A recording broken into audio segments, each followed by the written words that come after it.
So, I heard that you've been wanting to see a video. Well, this woman right here, she has something to say. I'm not good at this whole talking in front of a camera thing. You make her nervous, you know who you are. Yeah. I'm surprised.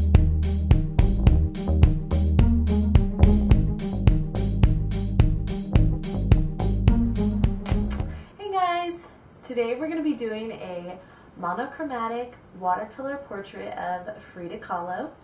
And we're working in monochrome today because I want us to really focus on using shadows to build up the form. I don't want to use contouring, and I think this will give your work a lot of depth. During the duration of the painting, I'm going to be telling you about Frida Kahlo's life, why she's historically and artistically significant, and my personal experience visiting her house, Casa Azul, in Mexico City this summer. It was so cool. Maybe one of the most moving artistic experiences I've ever had.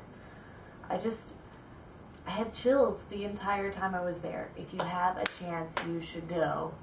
It's amazing. At the end, I'm going to be telling you guys some tips and tricks that I use when painting portraits, and I hope that there's something you can take away from it. Okay, let's get started.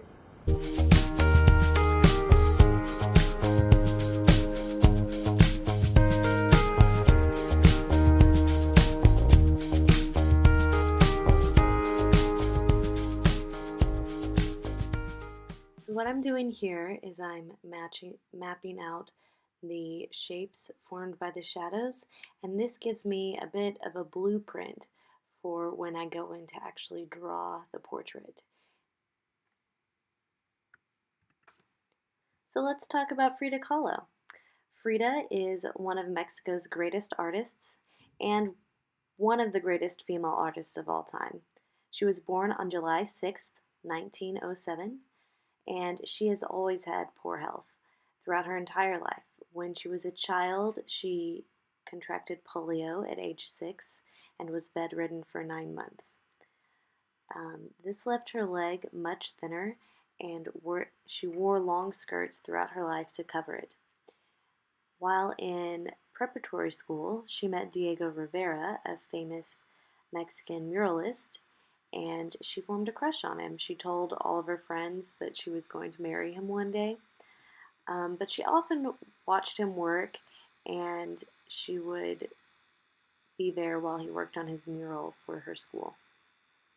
While in school, she was with her boyfriend, and a bus collided with a streetcar, and a steel handrail impaled her through her hip.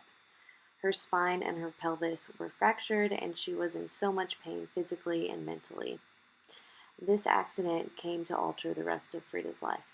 She had to wear a full body cast for 3 months, and while she was bedridden, she was forced to pick up her first paintbrush, and this is when she did her first self-portrait. I love this quote. There's a quote by Frida, and she says, "I paint myself because I am often alone, and I am the subject I know best." And it was this perception that led her work to be so fiercely honest. She married Diego Rivera in 1929 and moved from San Francisco to New York City to Detroit for his work. Their love was tumultuous and passionate. They both were unable to live without and with each other. They both had affairs, and the one that broke Frida's heart the most was when Diego had a long-term affair with Frida's sister. But even then, they couldn't live without each other.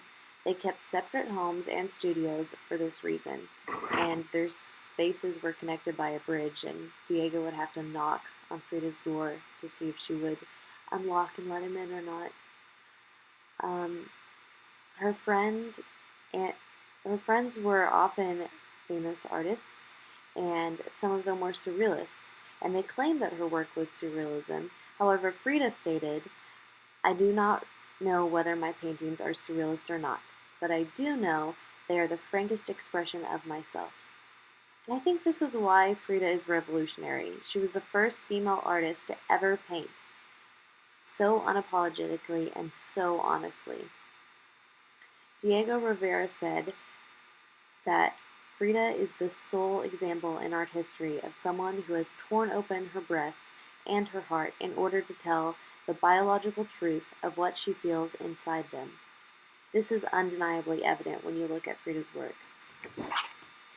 I remember seeing her painting The Broken Column for the first time and aching it resonated so deeply with me. I had to look away.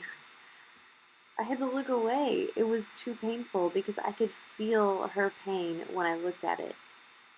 In this painting, she depicts her naked self split down the middle. Her spine is shattered like a column.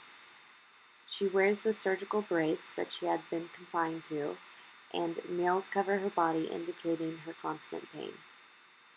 Frida doesn't shy away from the hard stuff. And what I love most about her is not that she suffered, but that she lived so fiercely and vividly through the suffering. I think that's the lesson. We have to live fiercely despite of our circumstances, maybe even because of our circumstances. I think Frida's love for life and even her infatuation with death both come from her suffering.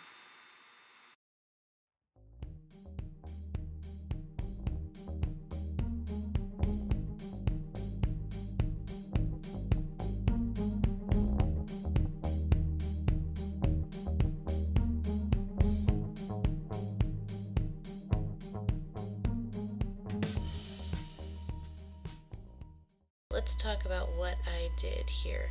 So first you can see the pencil lines of where I went in and I kind of mapped out the shapes. So you see these pencil lines?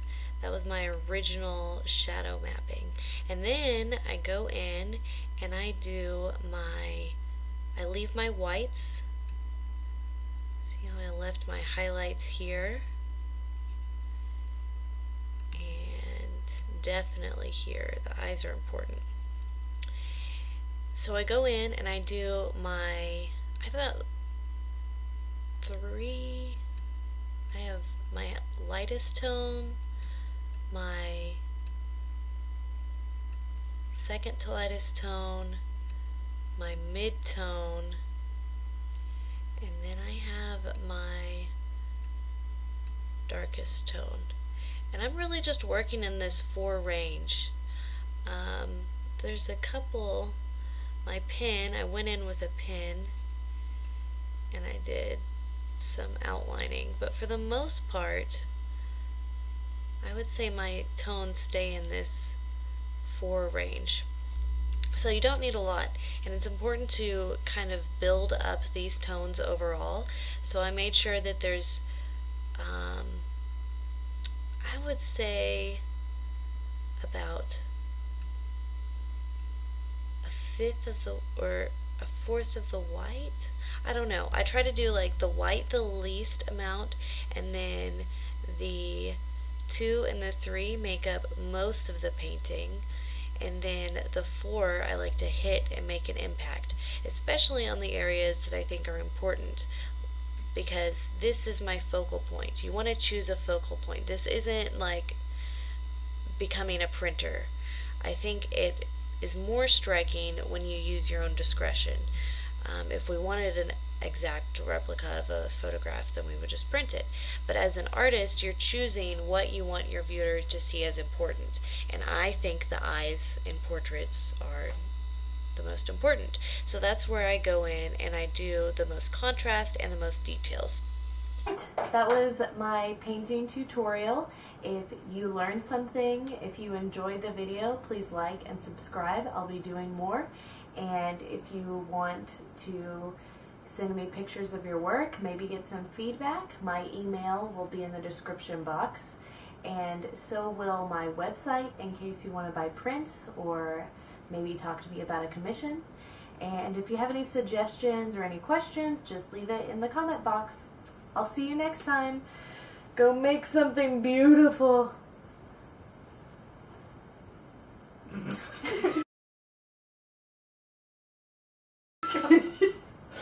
Goodbye. Okay. I'm trying to film my introduction and ending. I've done it like 10 times now. No!